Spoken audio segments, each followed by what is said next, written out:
Okay, now properties of ionic compounds. What are the properties is there? Once we have to discuss properties of ionic compounds. Okay, by the activity we have to understand the what are the properties of the ionic compounds. Okay, so once you have to see, this is a testing the conductivity of salt solution. Testing the conductivity of salt solution.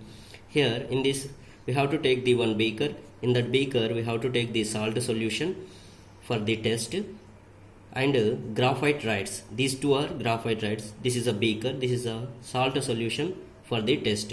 Here these graphite rods we can connect with one bulb and switch.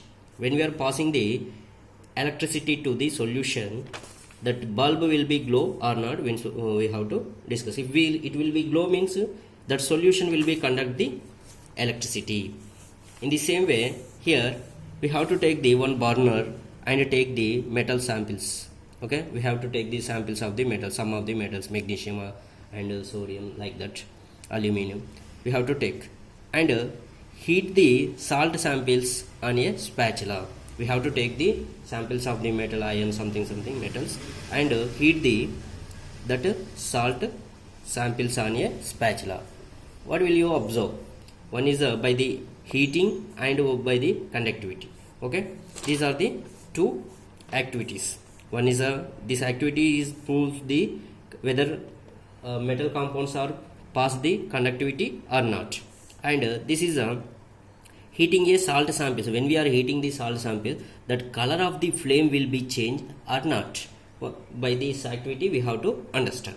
Okay, so what are the properties? Ionic compounds properties, what are they?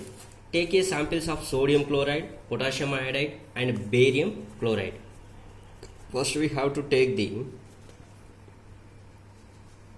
samples of sodium chloride,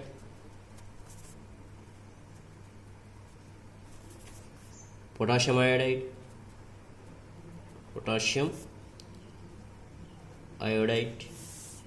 and barium chloride,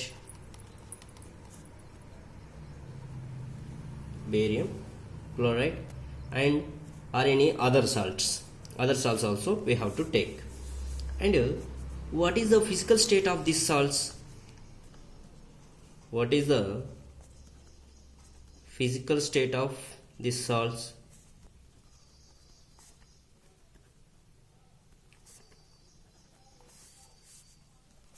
And take a small amount of sample on a metal spatula and heat directly on the flame. That flame color will be changed, we have to observe. And take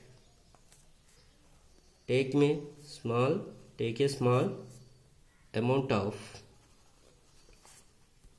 small amount of sample on a metal spatula,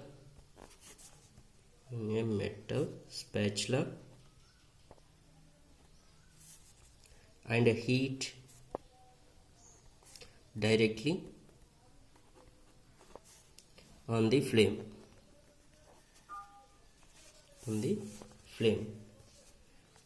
Whether that flame color will be changed or not, we have to observe. Try to dissolve these samples. Dissolve the samples in water, whether the samples are dissolved in water or petrol and kerosene. Are they soluble? Once we have to check. Or they are soluble. And conductivity. How can we find out the conductivity? Make a circuit. Already I shown the figure. Make a circuit and insert the electrodes. Which electrodes we are taking? Graphite electrodes into a solution of one salt. Okay, so we try to find out the these properties of ionic compounds by the activity. Okay, here melting points and boiling points of some ionic compound is melting points and boiling points. BP means boiling points, MP means melting points of some ionic compounds.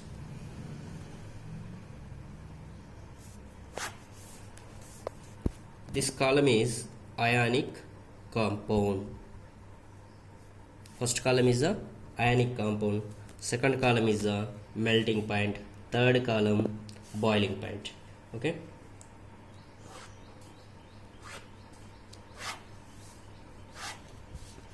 this is first we have to take the ionic compound sodium chloride. Sodium chloride is a ionic compound.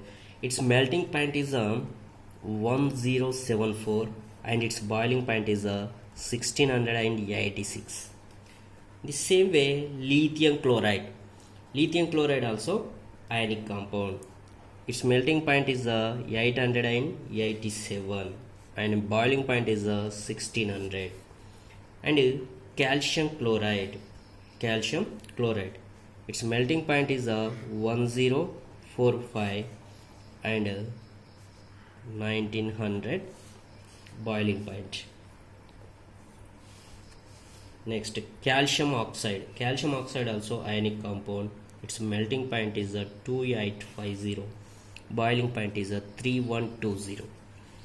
And magnesium chloride. Its melting point is 981. Boiling point is 1685. Okay. So this is the ionic compounds and their melting points and their boiling points. In this, which compound having the highest melting point? Calcium oxide having the highest melting point 2850 and boiling point also more for calcium oxide 3120.